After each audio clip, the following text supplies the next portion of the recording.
बंधु माने आजिरो एही कार्यक्रम को आपण मानक स्वागत। आजिरो एही कार्यक्रमटी वृष राशि व्यक्ति विशेष मानक पई बहुत गुरुत्वपूर्ण अटे, बहुत ही खास अटे। कारण आपणकर जीवन रे एही चैत्र पूर्णिमा ठारू किछि खास हेबा पई जाउछि।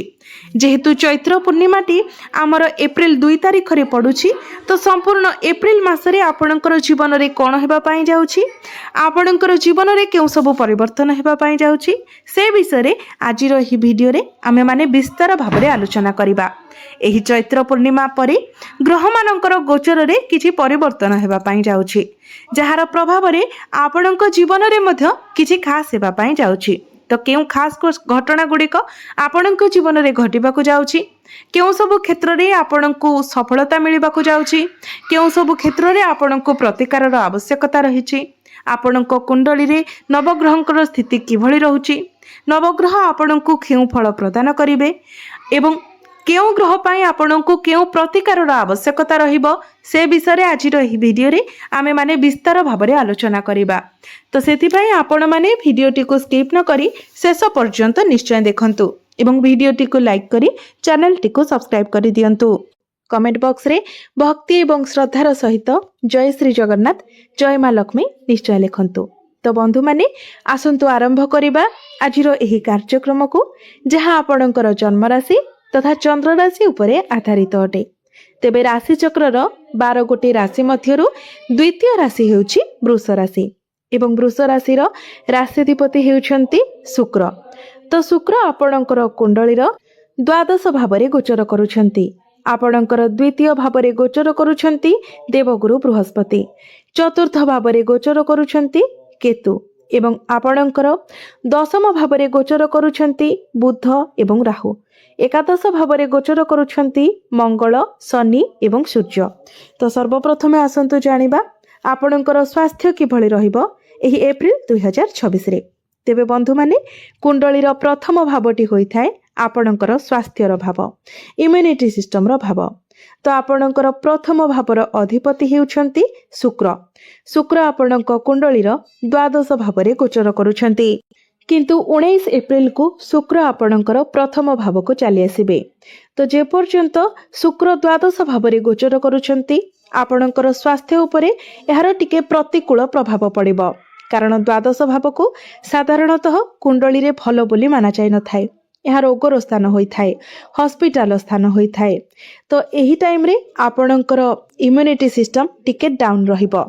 जदि आपण केवाडे ट्रैवल करूछन्ती तो विशेष करी निजर खाद्यपेयर जत्न नियंतु, विशेष करी आपण बाहर खाद्य को अवॉइड करंतु, कारण एही समय आपणकर पेट संबंधी समस्यार आपण सम्मुखीन होई पारंती, जेपरि कि बदहजमी, पेट काटिबा ई भली समस्या देखा देई पारे। एहा व्यतीत थंडा, काश, थ्रोट इन्फेक्शन हेबार मध्य टिके संभावना रहुछि। तो जे पर्यंत शुक्र आपणकर द्वादश भावरे रहुछन्ती अर्थात 19 एप्रिल पर्यंत आपणको विशेष करी आपणकर स्वास्थ्यर जत्न नेबाको पड़िबो, किंतु 19 एप्रिल परे आपणको सतर्कतार कोनोसी आवश्यकता रहिबो नाही, कारण स्वास्थ्य आपणकर बहुत भल रहिबो। जेतु शुक्र आपणकर प्रथम भावरे गोचर करिवे एवं मालव्य राजयोगर निर्माण करिवे। याकू पंच महापुरुष राजयोग मध्यरु गोटिए बोली माना जाय थाए। तो जहां आपणकर स्वास्थ्य को बहुत मजबूत बनाइबो, आपणकर इम्युनिटी सिस्टम स्ट्रांग रहिबो, आपण निजको स्वास्थ्यवान अनुभव करिवे। तो बंधु माने एबे आसंतु जानिबा आपणकर शिक्षा क्षेत्र किभଳି रहिबो एही एप्रिल 2026 रे। तेबे बंधु माने कुंडलीर पंचम भावटी हेउछि शिक्षार भाव, आपणक पंचम भावर अधिपति हेउछन्ति बुध। तो बुध वर्तमान आपणकर दशम भावरे गोचर करुछन्ति। शनि, मंगल एवं सूर्यंकर दृष्टि मध्य आपणकर पंचम भाव उपरे रहुछि। यह व्यतीत एप्रिल 11 तारिखरु बुध मध्य पंचम भाव को देखिबे।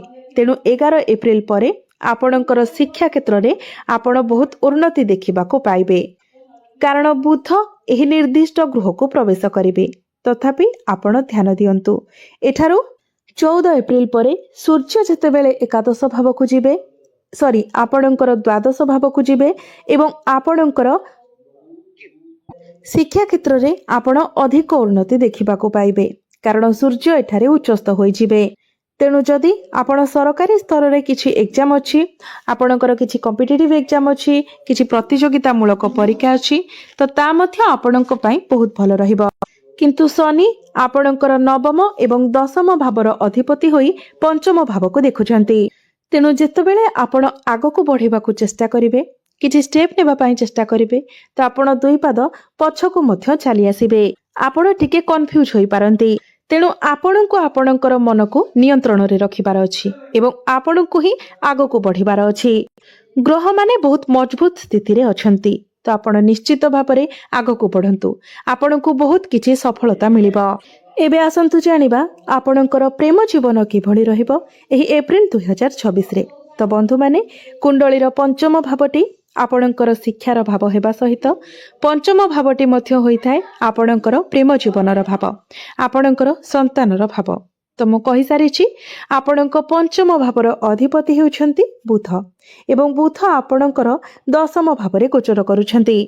तेबे विशेष करी एप्रिल 11 पूर्वरु राहु बुधंक सहित रहुछंती जेतेबेले शुक्र आपणकर द्वादश भावरे गोचर करूछंती। तेणु मु आपणको परामर्श देउछि जे एप्रिल 10 किंबा 11 पूर्वरु यथा संभव आपण निज उपरे कंट्रोल रखंतु कारण बुध एवं राहुंकर संयोग वर्तमान सक्रिय अछि एवं पंचम भावर अधिपति एठारे थिबारु आपणकर जीवन साथी किंबा जहांको सहित आपण रिलेशन रे अछंती से टिके चिड़चिड़ा स्वभावर होई पारंती तांको भितर टिके एग्रेशन देखा जाय पारे। आपणक मध्यरे छोट छोट कथा को नेकी कଳି झगड़ा मध्य होई पारे। आपणकर कर्मक्षेत्र कोचिंग सेंटर स्कूल किंबा कॉलेज रे आपण जो संपर्क बजाय रखंती मूलतः जेकोसी स्थान को आपण प्रतिदिन यातायात करंती तो जेहेतु बुध वर्तमान राहुंक सहित अछंती तो मु देखुची जे शनि मंगल एवं सूर्य एही तीन जण मध्य पंचम भाव को देखुचंती। तेणु आपणको अत्यधिक सतर्कतार आवश्यकता रहुची विशेष करी एप्रिल 10 किंबा 11 तारिख पूर्वरु कारण सूर्य शनि एवं मंगल समस्ते पंचम भाव उपरे प्रभाव रखुछंती। आपण जहांक सहित प्रेम संपर्क रे अछंती तो से टिके एग्रेसिव होई पारंती कारण क्रोध प्रभावशाली आचरण एवं जिदखोर प्रवृत्ति तांको मध्यरे देखा देई पारे। तेणु एथिप्रति आपणको सतर्क रहिबाकू पड़िबो। मने रखंतु आपण निजको कंट्रोल करिबा पई चेष्टा करंतु एवं जेहेतु ए सबु तांको भितरे देखा देबो ए सबु ग्रह मानकर प्रभावरु तेणु से सबु कथा को आपण निज भितर को सीरियसली नियंतु नाही एवं संपर्क को बजाय रखिबा पई चेष्टा करंतु। एबे आसंतु जानिबा आपणकर वैवाहिक जीवन किभଳି रहिबो एही एप्रिल 2026 रे। तो बंधु माने कुंडलीर सप्तम भावटी होइथाय आपणकर वैवाहिक जीवनर भाव आपणक जीवन साथीर भाव। आपणक सप्तम भावर अधिपति हेउछंती मंगल। मंगल आपणकर एकादश भावरे गोचर करूछंती तो वैवाहिक जीवन आपणकर बहुत भल रहिबो। आपणकर जीवन साथी तांकर पर्सनल एवं प्रोफेशनल लाइफ रे ग्रोथ करबा को लागिबे तांको किछि आर्थिक लाभ मध्य मिलि पारे। एही समय आपण जदि आपणकर जीवन साथी को परामर्श किंबा मार्गदर्शन दियंती तेबे एहा तांको पई लाभदायक हेबो किंबा से जदि आपणको किछि परामर्श दियंती तेबे ताहा आपणको पई मध्य लाभदायक हेबो। शुक्र एवं मंगलଙ୍କ ମଧ୍ୟରେ 2-12 संयोग सृष्टि हेउछि। यह निष्पत्ति नेबा किंबा प्रमुख योजना प्रस्तुति करिबा समय आपणଙ୍କ ମଧ୍ୟରେ युक्ति तर्क हेबार सामान्य संभावना को सूचित करूछि। तेबे एही साधारण प्रवृत्ति वर्तमानर ग्रह संरचना रे दृश्यमान तथापि एही समस्या मध्य शेषरे समाधान होइजिबो। एप्रिल 19 परे आपणकर वैवाहिक जीवन आहुरी अधिक सुखमय हेबाको जाउछि कारण एहा परे शुक्र आपणकर प्रथम भावरे प्रवेश करिवे एवं मंगल एकादश भावरे ही रहिबे। तो एप्रिल 19 पूर्वरु आपण जेते पारिबे युक्ति तर्क को एडाइबा पई चेष्टा करंतु। जेतेबेले आपण एक गुरुत्वपूर्ण निष्पत्ति उपरे विचार करूछंती किंबा कोनोसी प्रमुख कार्य पई चिंता करूछंती सेही समय आपणक मध्यरे टिके युक्ति तर्क होई पारे। तो एथि प्रति आपण सतर्क रहंतु एवं यात्रा संबंधी विषय गुड़िक विषय मध्य सतर्क रहंतु कारण वर्तमान शुक्र आपणकर द्वादश भावरे अछंती तो जहा सामान्य कथारे आपणक मध्यरे युक्ति तर्क होई पारे किंतु सामग्रिक भावरे जदि देखिबा तो आपणकर वैवाहिक जीवन बहुत भल रहिबो जेहेतु मंगल एकादश भावरे बहुत भल स्थिति रे अछंती आपण आपणक जीवन साथी समर्थन पाइबे। आपणकर जीवन साथी आपणको अनेक किछि लाभ प्राप्ति हेबो। तो एबे आसंतु जानिबा सबुठारु गुरुत्वपूर्ण विषय वस्तु आपणकर भाग्य, क्यारियर एवं व्यापार वाणिज्यर स्थिति किभଳି रहिबो एही एप्रिल 2026 रे। तो बंधु माने कुंडली नवम भावटी होइथाय भाग्यर भाव एवं दशम भावटी होइथाय आपणकर कार्य क्षेत्रर भाव। तो आपणक भाग्य भावर अधिपति शनि आपणकर एकादश भावरे गोचर करुछंती। शुक्र आपणकर भाग्य एवं प्रथम भावर अधिपति होई आपणकर प्रथम भावर अधिपति होई आपणकर प्रथम भावरे ही प्रवेश करिवे। तो जेतेबेले बुध आपणकर एकादश भाव को प्रवेश करिवे आपणकर भाग्य अधिक अनुकूल रहिबो। जेतेबेले एही तीनोटी ग्रह प्रथम भावरे शुक्र, एकादश भावरे बुध एवं एकादश भावरे शनिकर संरचना रहिबो तो आपणकर भाग्य अत्यंत शक्तिशाली होइजिबो। अर्थात 19 एप्रिल परे निश्चित भावरे आपण आगको बढ़ी पारिबे। 19 एप्रिल परे आपण भाग्य संबंधित जहाँ भी निर्णय नेबे सेथिरे आपनको अनेक सफलता मिलिबो। तेणु 19 एप्रिल परे जदि आपण किछि बड़ कार्यर आरंभ करिबा पई चाहुचंती, किछि बड़ डिसिजन नेबा पई चाहुचंती, किछि बड़ जिनिस सेल परचेस करिबा पई चाहुचंती, किछि बड़ इन्वेस्टमेंट करिया पई चाहुचंती ताहा आपण करि पारिबे। आपणको गृहरे किछि शुभ मांगलिक कार्यर आयोजन मध्य आपण करि पारंती। भाग्य आपणको प्रत्येक क्षेत्र रे साथ देबो। अल्प परिश्रम रे आपण अधिक सफलता पाई पारिबे। एहा व्यतीत शनि आपणकर एकादश भावरे गोचर करुछंती जे हेउछंती आपणकर भाग्य भावर अधिपति।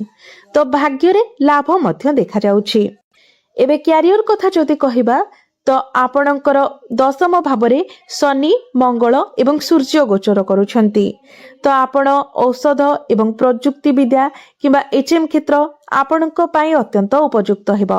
विकल्प भावरे शनि को प्रभाव को दृष्टि रे रखी कंप्यूटर लाइन विशेषकर हार्डवेयर अन्य एक उत्कृष्ट विकल्प। आपण जदि एग्रीकल्चर लाइन में कार्य करुछंती तो सेथिरे मध्य आपणको अधिक सफलता मिलिबो।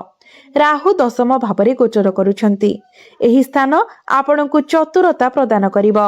राजनीति क्षेत्र रे मध्य आपणको आशाजनक फल प्राप्ति हेबो। आपण बहुत स्मार्ट एवं इंटेलिजेंट रहिबे। आपण हार्डवर्क न करी स्मार्ट वर्क उपरे गुरुत्व देबे। जेहेतु राहु आपणकर दशम भावरे गोचर करुछंती तो आपणकर क्यारियर रे किछि परिवर्तन आसीबो। क्यारियर आपणकर एप्रिल मासरे बहुत भल रहुछि किंतु आपणको जे कथा उपरे ध्यान देबार अछि ताहा हेउछि आपण तरबरिया भावरे कोनोसी कार्य करंतु नाही किबा कोनोसी डिसिजन नियंतु नाही नचेत आपण समस्या रे पड़ी पारंती। व्यवसाय कथा जदि कहिबा एप्रिल मासरे व्यवसाय आपणकर बहुत भल रहिबो कारण बुध एकादश भाव को प्रवेश करिवे। तो आपण आपणकर बिजनेस रे प्रॉफिट देखिबा को पाइबे, लाभ देखिबा को पाइबे। आपणकर फाइनेंशियल ग्रोथ हेबो। यह व्यतीत बुध एवं शनिकर अनुकूल समन्वय प्रथम भावरे शुक्रंकर गोचर विशेषकर एप्रिल मासर मध्य भागरु परवर्ती समय आपणक बिजनेस पई बहुत भल रहिबो। एबे आसंतु जानिबा आपणको केउ सब प्रतिकार करिबा उचित जहा फल रे आपणको अधिक शुभ फल प्राप्ति हेबो एवं जहा सब अशुभत्व रहउची सेगुडिक खंडन होई जिवो। तो सेथिपाई आपण प्रत्येक दिन शुक्रंकर बीज मंत्र 108 थर जप करंतु। प्रत्येक दिन हनुमान चालीसार पाठ करंतु। प्रत्येक दिन शनिंकर बीज मंत्र 108 थर जप करंतु एवं प्रत्येक दिन उदित सूर्य को आपण तंबा पात्र रे जलार्घ्य अर्पण करंतु। आपनको अधिक मात्रा रे शुभ फल प्राप्ति हेबो। तो बंधु माने आपणकर जीवन मंगलमय हेउ एहा ही ईश्वरंक निकटरे मोर प्रार्थना। धन्यवाद।